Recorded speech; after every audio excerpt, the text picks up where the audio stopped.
বিসমিল্লাহির রহমানির রহিম। আসসালামু আলাইকুম। দূরে এবং কাছে যে যেখান থেকে আমার আজকের ভিডিওটি দেখছেন, সবার জন্য অন্তরের অন্তঃস্থল থেকে আল্লাহর কাছে দোয়া করি আল্লাহ যাতে সবাইকে সহি সালামতে রাখেন, সবাইকে যাতে আল্লাহ হেফাজতে রাখেন, সবাইকে আল্লাহ নেক হায়াত বাড়িয়ে দিক এবং সকল ধরনের বিপদ আপদ থেকে মুক্ত করে দিক। সকালবেলা দেখতেই পাচ্ছেন কতগুলো কাপড় হয়ে গেছে। এগুলো আসলে প্রতিদিন এর চেয়ে অনেক বেশি কাপড়ও হয়ে থাকে। আমি জানি না আমার মতো কি আমার অন্য আপুদেরও অনেকগুলো থালা বাসন আর অনেকগুলো কাপড় হয় কিনা ধোয়ার।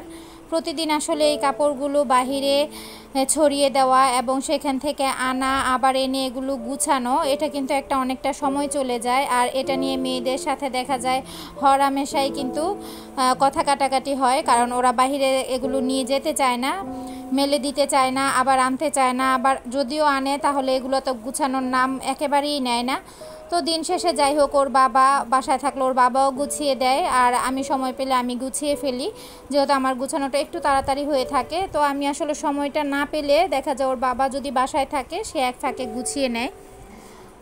আসলে এরকম কাপড় হওয়ার কারণও আছে, অনেক কাপড় হয় যেহেতু বাবু অনেক সময় আমি যদি রান্না বান্না বা অন্য কাজে ব্যস্ত থাকি, তাহলে বাবু যেহেতু এখনও শিশি করার কথাটা বলতে পারে না, তো সে দেখা যায় এখানে ওখানে শিশি করে ফেলে। আমি যদি তাকে কমোটে খেয়াল করে না বসাই, মেয়েরা ওটা পারে না বা ওর বাবাও পারে না, তো সে এখানে ওখানে শিশি করে দিলে কিন্তু সেটা পরিষ্কার করার জন্য আবার কাঁথার প্রয়োজন হয়। আর এগুলো করেই কিন্তু এখনও তার এই কাঁথাগুলো ব্যবহার করা হয়।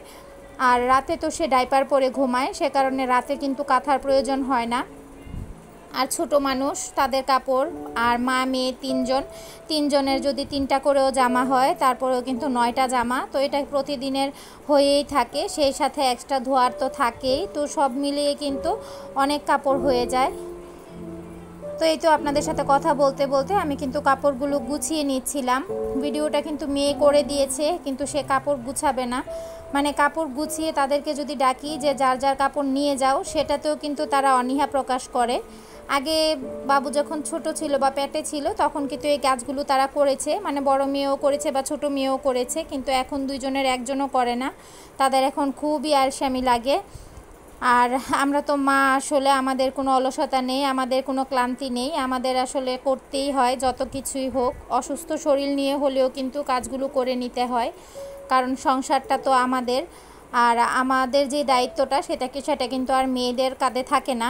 ওরা যতটুকু করে ততটুকুই হচ্ছে আলহামদুলিল্লাহ।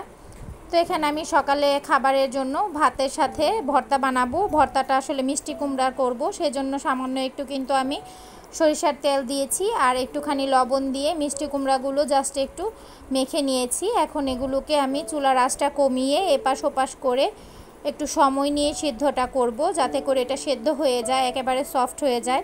আর মিষ্টি কুমড়া কিন্তু সেদ্ধ হওয়ার জন্য কোনো ধরনের পানির প্রয়োজন হয় না।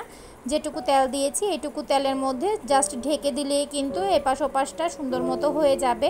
আর অবশ্যই এরকম একটু হালকা হালকা লেগে গেলে তাহলে কিন্তু ভর্তাটা খেতে বেশি ভালো হয়।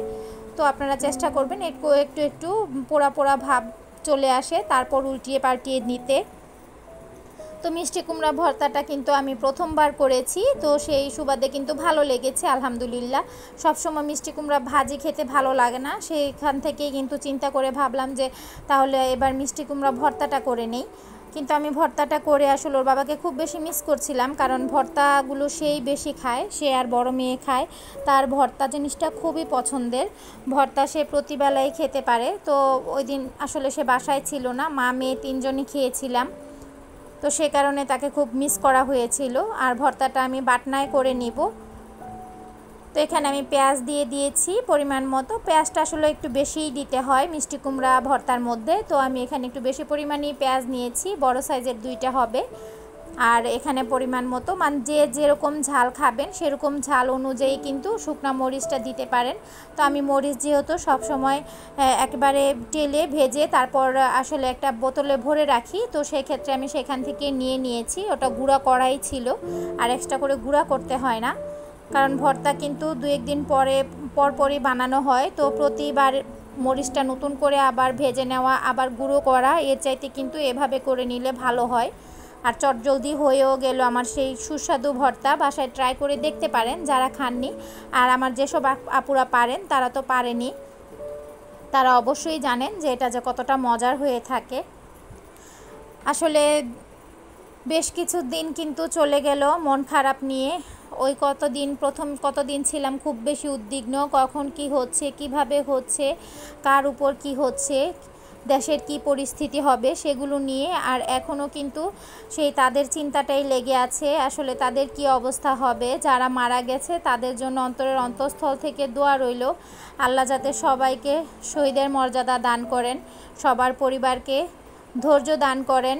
এমন বিপদের সময় এমন সন্তান হারা, ভাই হারা, বোন হারা, যে স্বজন হারিয়েছেন সেই হয়তো জানেন এটার বেদনা। আমরা শুধু জাস্ট উপর থেকে আফসোস করতে পারবো, কিন্তু ওই পরিস্থিতির কষ্ট কিন্তু কখনোই আমাদের ভিতর থেকে ফিল আসবে না, এটাই স্বাভাবিক। তারপরও সবার জন্য দোয়া রইল, আল্লাহ সবাইকে এই বিপদ কাটিয়ে ওঠার শক্তি দান করুক, ধৈর্য দান করুক।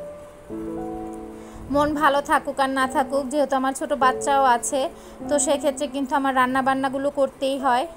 আর এদিকে বাচ্চাদের অনেক দিনের বায়না ছিল চিকেন ফ্রাই, তো আজকে কিন্তু চিকেন ফ্রাইটা সন্ধ্যায় ভাবলাম করে নেই। একেবারেই সহজ পদ্ধতিতে করেছি। এখানে আমি চিকেনগুলো প্রথমে পানি ঝরিয়ে নিয়েছি, তারপর আদা রসুন বাটা দিয়েছি পরিমাণ মতো।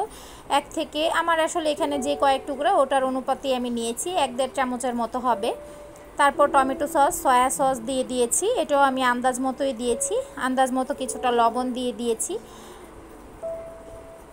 তো তারপর একটুখানি হলুদের গুঁড়া দিব, হলুদের গুঁড়াটা এখানে কম ব্যবহার করব, মরিচের গুঁড়াটা দিব, আর সেই সাথে আরও কয়েকটা গুঁড়া মশলা ব্যবহার করব, সেটা হচ্ছে ধনে গুঁড়া, টালা জিরার গুঁড়া, যেগুলো আমরা আসলে মুরগি রান্নাতেও ব্যবহার করে থাকি, আর সেই সাথে গরম মশলার গুঁড়া কিছুটা।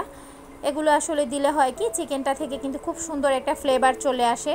আমি আজকে যেভাবে দেখাচ্ছি হয়তোবা আমার অনেক আপুই এভাবে পারেন, যারা পারেন তারা তো পারেন, তারা অবশ্যই জানেন এটা যে কতটা স্বাদ হয়ে থাকে, যদিও এক্সট্রা কোনো ঝামেলা ছাড়া কিন্তু খুব চটজলদি হয়ে যায়। সেই সাথে এটা যখন তেলের মধ্যে ভাজতে দেওয়া হয় তখনই কিন্তু সুঘ্রাণে পুরো ঘর একেবারে মৌ মৌ করে ভরে যায়।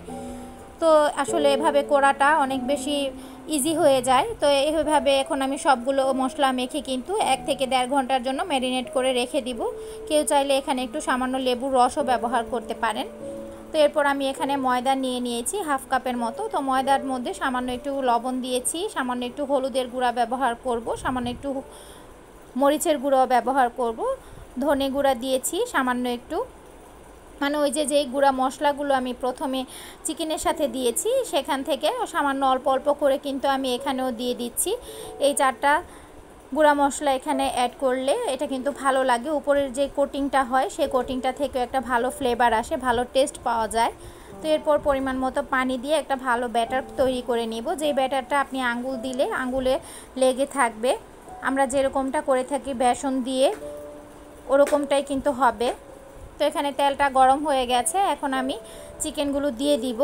চিকেন যেহেতু এখানে আজকে অনেক বেশি না, তাই কিন্তু আমি একসাথেই সবগুলো দিয়ে দিব। আপনারা কেউ চাইলে ফ্ল্যাট যেই ফ্রাই প্যানগুলো আছে সেগুলোতেও কিন্তু ডুবো তেলে ভেজে নিতে পারেন, এতে করে কিন্তু চিকেনগুলো একটা আরেকটার গায়ের সাথে লেগে যাবে না। আমি যেহেতু একটু ডিপ কড়াইটা ব্যবহার করেছি, আসলে ডিপ কড়াইটা ব্যবহার করেছি এই কারণে এটার মধ্যে কিন্তু অল্প কিছুটা তেল দিলেই যে কোনো কিছু দিবেন সেটা ডুবো তেল হয়ে যায়, মানে একেবারে ডুবে যায়। আর ফ্রাই প্যান যেগুলো আছে ফ্ল্যাট, ওগুলোর মধ্যে কিন্তু অনেক বেশি পরিমাণে তেল দিতে হয়, তারপরেও দেখা যায় যে জিনিসটাই ভাজা পোড়া করি না কেন সেটা ডুবতে চায় না পুরোপুরি। তো সে কারণেই কিন্তু আমি এই কাজটা করেছি, এই ডিপটার মধ্যেই ভেজে নিচ্ছি। আর ঘরেই তো খাবো, নিজেরাই খাবো, তো একটা আরেকটার সাথে লেগে গেলেও সমস্যা নেই, খুলে খুলে কিন্তু খাওয়া যাবে, এমন না যে চিরতরে লেগে যাবে। মজা করলাম আর কি।